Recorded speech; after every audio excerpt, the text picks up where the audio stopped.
Bonjour tout le monde et bienvenue sur la chaîne Papy Vroom Vroom. Alors aujourd'hui je vous présente quelque chose d'un petit peu spécial. On va faire l'essai du Yamaha Niken. Alors ce Yamaha, moi je l'avais déjà testé lors du Niken Tour. J'en avais parlé à pas mal de mes potes motards qui m'ont tous, à peu près tous on va dire, surtout pour ceux qui ne l'ont pas essayé, dit mais qu'est-ce que tu as été essayé ça? C'est un scooter, c'est pas une moto, c'est pareil qu'un MP3. Eh ben non, justement, c'est pas le cas. Et c'est pour ça que j'ai voulu faire donc ce petit essai pour vous démontrer à vous et aux autres que c'est une moto et essayer de vous enlever vos a priori.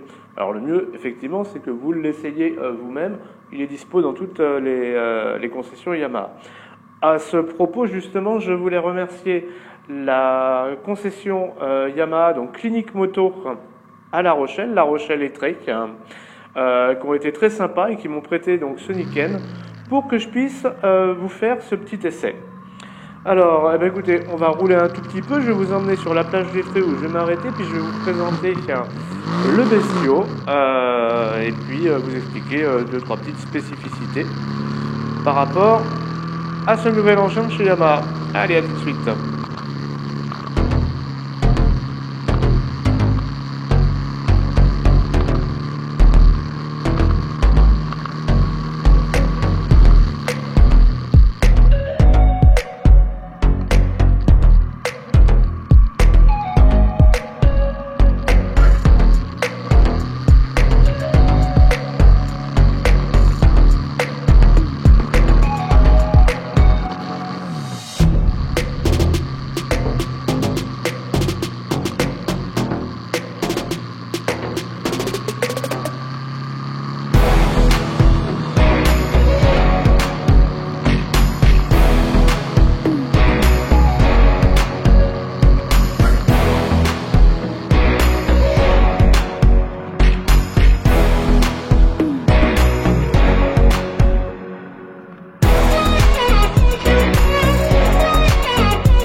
Alors voilà la bête. Alors effectivement, point de vue esthétique, on aime ou on n'aime pas.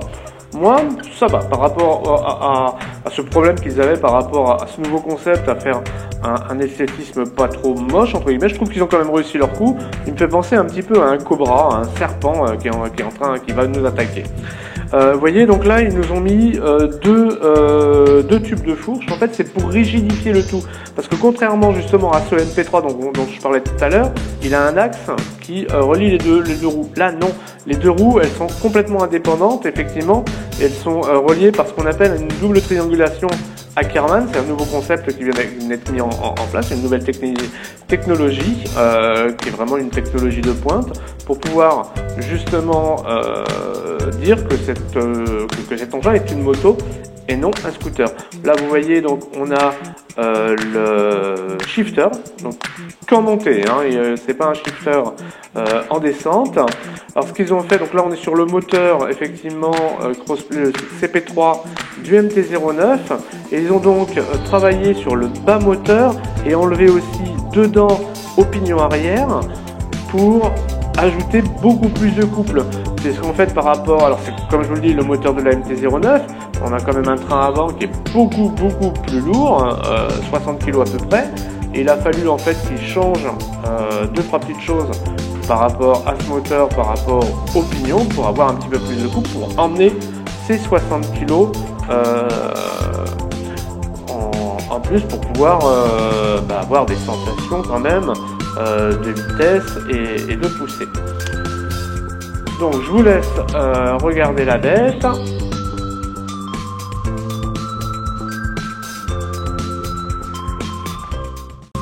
Alors, c'est parti pour faire un petit tour. Donc là, déjà, donc moi je fais 1m72, je touche à peine les deux pieds par terre, parce qu'en fait on a une selle qui est assez large. Donc je touche les deux pieds. Par contre, effectivement, pour les manœuvres en ville, pour les petits gabarits, ça risque d'être plutôt délicat. Hein, parce qu'il y a quand même pas mal de poids, il fait quand même 270 kg à peu près avec le plein. Donc pour les petits gabarits, pour toutes ces manipulations, je pense qu'il faut mieux descendre de la bécane et puis la pousser. Parce que là, vous voyez, j'étais sur des gravillons et c'est vrai que mes pieds ont un petit peu ripé. Voilà, donc là, à faible vitesse, on sent un petit flottement dans la direction, mais c'est pas gênant. Je peux pas vous dire, c'est un petit flottement, il y a un temps de réponse qui est immédiat, mais on se croirait un peu sur un petit nuage, comme s'il y avait beaucoup d'assistance en fait. À savoir qu'à moyen régime là aussi, il n'a pas l'air d'avoir une pêche énorme, donc ça va, hein, ça avance, ça ne broute pas. Ça a l'air, en plus c'est très sécurisant hein, comme conduite. Je suis vraiment à l'aise sur la bécane. Bah là, on va faire une petite accélération là. Ah ouais, ça pousse quand même un petit peu, même en milieu, enfin, en régime moyen, ça pousse quand même. On va pas dire le contraire. Ça avance bien. Alors en position de conduite, là, je suis assez droit. Hein, je suis vraiment en position roadster, j'ai les bras un petit peu fléchis, je suis à l'aise, on sent qu'elle est faite pour qu'on peut faire des kilomètres avec sans avoir mal au dos ou avoir les poignets complètement défoncés au bout de 100 km. Alors par contre par rapport au confort, les suspensions ont l'air d'être un petit peu dures quand même. Alors à savoir qu'elles sont réglables, hein, que ce soit à l'avant ou à l'arrière. Bon, sur les deux fourches, on n'a qu'une seule de réglable à la détente. Et derrière, vous avez vu tout à l'heure, comme je vous ai montré sur la plage, il y a un petit réglage manuel pour l'amortisseur arrière.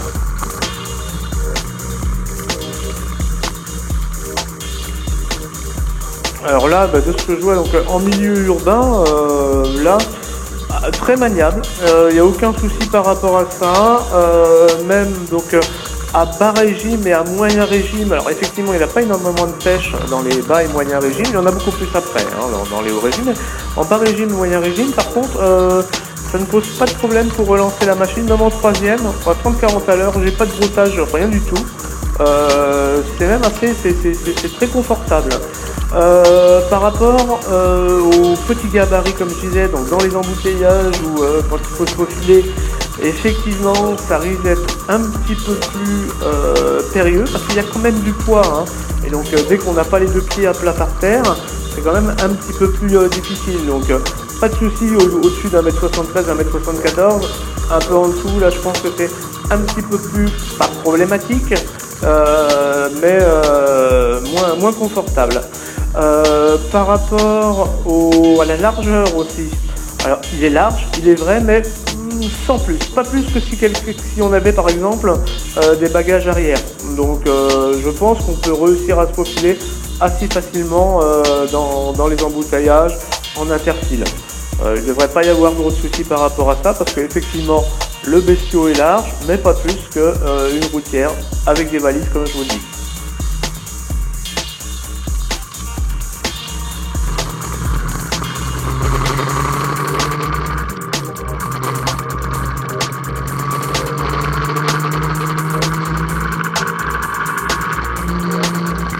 Vous voyez, dès qu'on passe dans les hauts régimes, là ça commence vraiment à pousser fort, on retrouve vraiment la vivacité de la MT-09 et en plus on est vraiment en sécurité, on a un ressentiment, un ressenti par rapport à ces deux roues devant, ça décroche pas, hein. On a beau faire ce qu'on veut, je prends des courbes, c'est très sécuritaire, c'est super confortable aussi, et il y a le freinage aussi, le freinage est très mordant, hein. À savoir qu'on a quand même deux roues avec deux étriers, 4 pistons, un sur chaque roue, et quand ça freine, ça freine. On a même l'impression que c'est derrière qui se pousse, effectivement, tellement le frein avant est accroché au sol.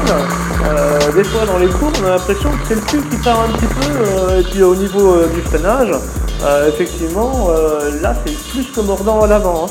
C'est vraiment une autre façon de conduire. Il faut même d'ailleurs, c'est tellement sécurisant qu'il faut se dire attention, attention, je vais un peu trop vite là, parce que effectivement, on est tellement en confiance, on se sent tellement sûr sur cette bécane qu'on a tendance un petit peu à effleurer la poignée. Tiens.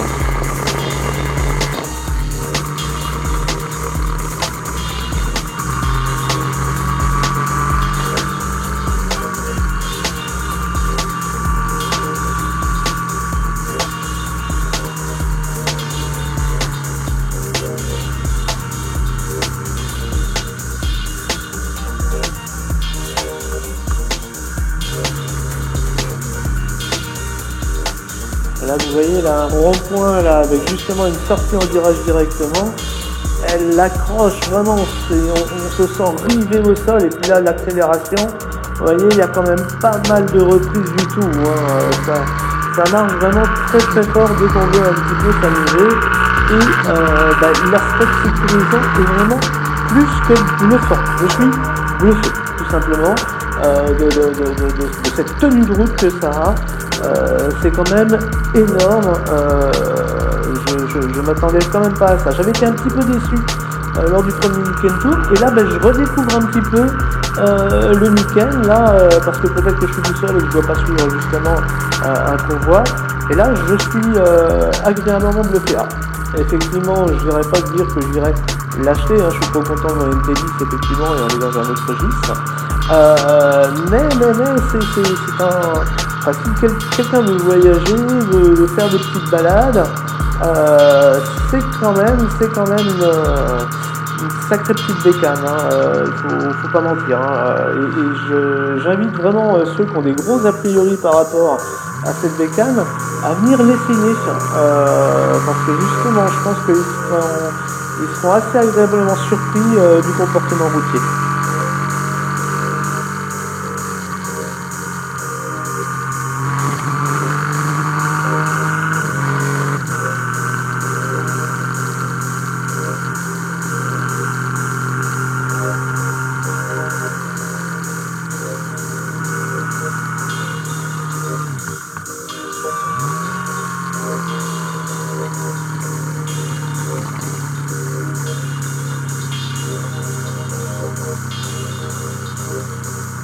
Bon ben voilà, j'espère que ce petit essai, cette petite balade vous ont plu. Si vous voulez avoir quelques précisions, des questions, n'hésitez pas à les poser directement sur la chaîne YouTube ou directement sur mon Facebook Papy Vroom Vroom. Je vais mettre aussi les liens justement de Clinique Moto, donc leur lien page Facebook, leur lien site internet, si jamais vous voulez les contacter, vous verrez, ils sont super sympas. Eh ben écoutez, je vous souhaite une belle journée et puis un prochain essai. Ciao les potos.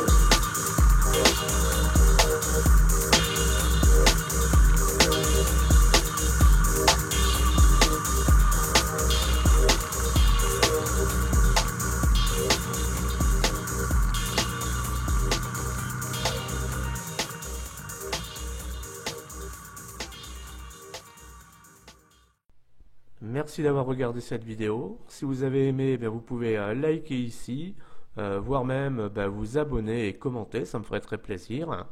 J'ai aussi une page Facebook sur Papy Vroom Vroom, vous pouvez faire la recherche et demander à devenir ami pour être au courant de toutes les vidéos. Au revoir.